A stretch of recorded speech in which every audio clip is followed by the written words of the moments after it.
Thanks, Cameron. That was brilliant. There was something you said in relation to the skepticism that comes out of the thinking dot by dot, or the extra inference time, that suggested to me you were underplaying one of the options, which is for thinking about faithfulness, which is that the model is thinking in its outputs. Because it seemed like a constraint was that you ought to find internal processing that matches the outputs for faithfulness. But if it really is thinking in the outputs, we shouldn't expect any match, because these are actually computational steps, and you know, describing it as a scratchpad is like that. And the place where I thought you were not crediting that possibility enough is you said, look, there's two things that might be going on with these extra blank tokens that you train it to produce. One is that it gives it more inference time, right? I think you're right, that's deflationary.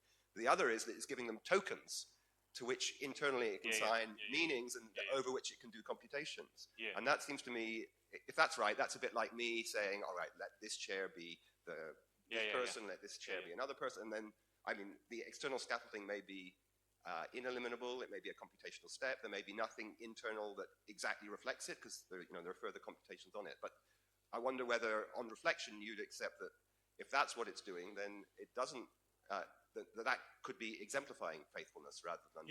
Great. Yeah, so I think we want to think about what do we want these faithfulness methods for, right? So there could be kind of perspectivity built into them, right? And that if you want them for like, trust and safety and stuff like that, it needs to be transparent to the interpreter.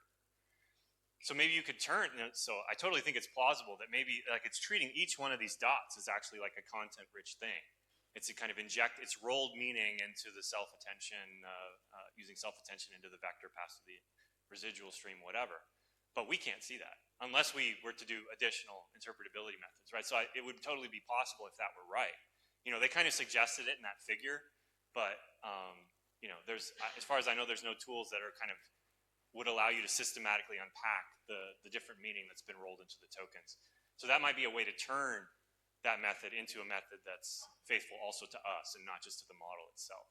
I actually think, and I'm working on this with students too, is about faithfulness for the model itself, if it was to try to aspire towards like metacognition, and then faithfulness to others, right, as an interpretability method. And so it could even be that like it's faithful to itself. It could look back and see sort of like what it saw in each of the ellipses, but like we can't. So that would be a different epistemic category. Thanks a lot, great talk. I have a question about the recent explosion of different kinds of large reasoning models, where if you think of the like DeepSeek's chain of thought, it would be both explicit and linguistic, and now we're moving towards multimodal chains of thoughts and latent chains of thoughts. So there's, for example, this paradigm of no thinking, where the textual output is suppressed and you still see improvement in performance. And I'm wondering whether it's impossible to catch up with all the different paradigms, but the fact that they're getting multimodal and more latent, do you think that this pushes us or makes the demands from us different sort of explanations, the ones that we cannot simply reduce to something like stochastic parting? Do you think that's the direction in which the explanatory demand on our part is going? Yeah, great question. I mean, as far as just keeping up with stuff, despair. I wish I sort of, what we always want, right, as philosophers of science is to be able to like survey established findings and known limits to stuff and be able to give sort of informed opinions about, no, this is actually important for this to work, and this is not so important. It was just but for all these things, we don't even know that for like deep convolutional neural networks from 15 years ago, but we try, right? So we try to figure it out. In my book, in particular, right, connecting to classic stuff from philosophy of mind, like Hume and so on, I suggested that it would be great if these models could kind of reason in images and videos and kind of imagine things, like humans are supposed to use imagination as a kind of workspace. The models are now already doing that, right? As you point out, we have multimodal chains of thought in multiple frontier models now. And there's probably things they can do with that they couldn't otherwise. So, we kind of speculated earlier that some of these examples that were really difficult to get right, like this is an example Raphael and I are working on right now. It was very difficult to get a model to do improbable compositional creations in these things, like a bicycle riding a pelican, or a book on top of a teacup. Marcus, made fun of this stuff on Twitter for a long time. And there was a particular technical reason why that was difficult with CLIP, which was used as the encoding. It treated the things as bags of words, and so you sort of lost the compositional relations in the prompt. But set that aside. If it could produce candidate answers and then perceive them using its own sort of visual understanding, and then say, oh, actually I haven't managed to put bicycle riding a pelican or whatever, let me try again, then you would predict that it would now be able to solve some of those things that were difficult to do in, say, one modality without checking your answer. And in fact, you do see much improved performance on these multimodal reasoning models. Now, with the latent reasoning models, I don't know what to say about that yet. I'm watching it. I'd really like to understand if there's different computational profiles to latent reason versus overt. Overt to itself, actually putting text in the scratch pad as opposed to doing it just in latent space. I'd like to know if those two differ in their computational profiles, and I don't know yet. I'd be interested if you have a sense. So I'd like to ask you about something you talked about at the start. Why is it important to show that LLMs make the same kinds of mistakes as human beings? You could have the view that, well, human reason is intrinsically fallible, and so if we want LLMs to reason as humans do, they have to exhibit the same intrinsic fallibilities. Alternatively, you could have the view that, well, no, reason, we have no other conception of reason than as a normative discipline, a set of norms, and insofar as human beings fail to live up to those norms, that's because non-rational processes intervene. And so, getting you LLMs to reason like human beings means nothing other than getting them to do what reason really demands. Yeah.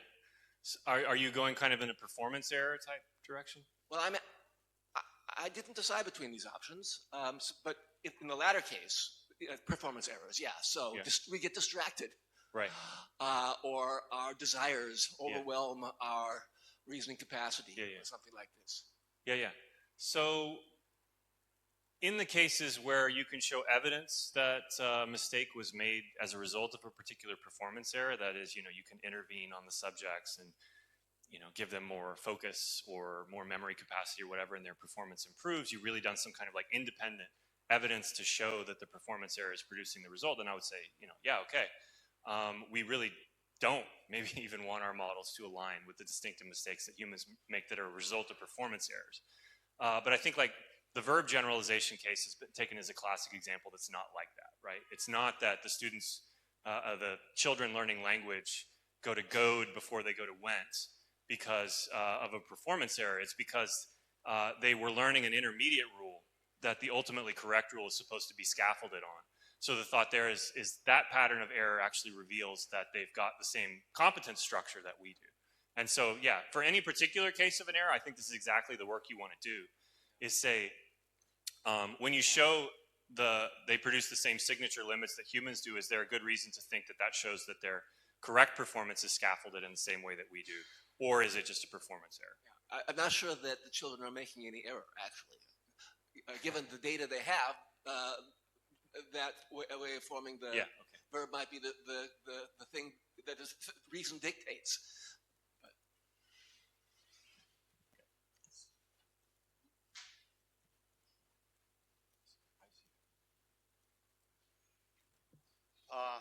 Hi. Yeah, fantastic talk, right? I mean, apparently people are interested in whether these large language models are somehow humanoid, right? I mean, this is the point behind, do they make the same mistakes? Do they have the same biases and so on?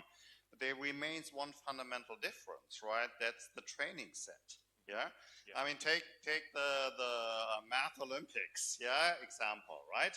I mean, the human winner, right, of the Math Olympics, right, has, I don't know, I mean, a tiny fraction, right, of learning data compared to the large language model that succeeded, right? So isn't that reason enough to say that they are fundamentally different? Or do you have any comment, how to evaluate this in terms of, humanoidness, right? Yeah, great question. And so I think the answer is that, obviously it should give you a reason to be suspicious at least. It doesn't show that they're not doing the same algorithm or reasoning process or whatever that we're doing, but it should lead to suspicion. But it also doesn't mean that we know that they're not using the same process that we are, because these models, it just wasn't tested, right? So in part what we want to know is what are the limits of the architecture maybe, right? The limits of the architecture in different training regimes. So like you probably know about the Baby LM challenge, which is by a group of linguists who are very frustrated at closed AI, right? And very large data sets, and they say, okay, well, let's figure this out.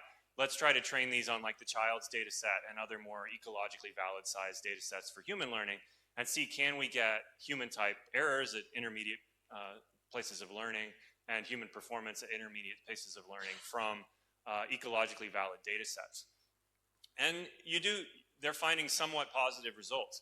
Some of them are surprising and kind of depressing. So like, I think my take on the last round of the Baby LM challenge is as an empiricist, I would have predicted that curriculum learning was super important, right? That is where you're structuring kind of like easy, hard transfer through multiple phases of learning, and they apparently all found that curriculum learning didn't really help, and that depresses me. But I don't really know what to make of it yet.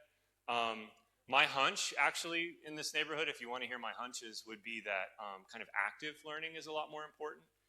So ability to actually have kind of hypothesis-driven constructions that you test out and see how other people react. And I haven't seen any models really doing that yet. But there's no reason why you couldn't, right? Like, especially now that we're able to do a lot of social simulations with kind of small LLM-driven agents. You could totally start doing that now, right? Where maybe you have a pre-trained model that's like the grammar teacher, and you don't really care whether it's like us under the hood. It's just kind of a phenomenological model of correct grammar, and you could have it then kind of correcting and reacting to intermediate productions of models. That we can do all these things now that we couldn't have even tried in the past. So I guess the short answer to your question is, we don't know the limits of the architecture yet. Yes, for any of these deployed models, we should be worried that the large data sets mean they're not doing what we do. But now, as cognitive scientists, we should start be testing these things where we can come up with the resources on more ecologically valid human-sized data sets and see what we get.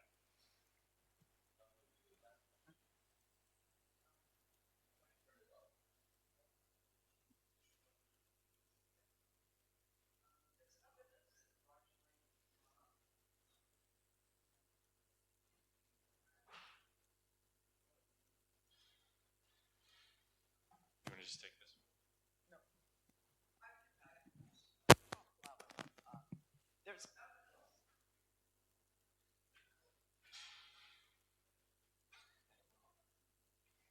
Hello?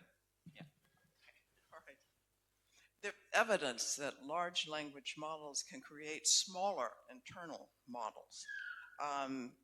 Then they create learning outcomes and then use these outcomes to extend their abilities. And I was curious whether that might be a schema for the internal talk, so to speak, that and the chain of reasoning. Do you think that would be a feasible idea? Or I don't know. I'd have to look at the results. I'm not familiar with the result. Okay. All right. Okay. Sorry. Oh, no, that's fine.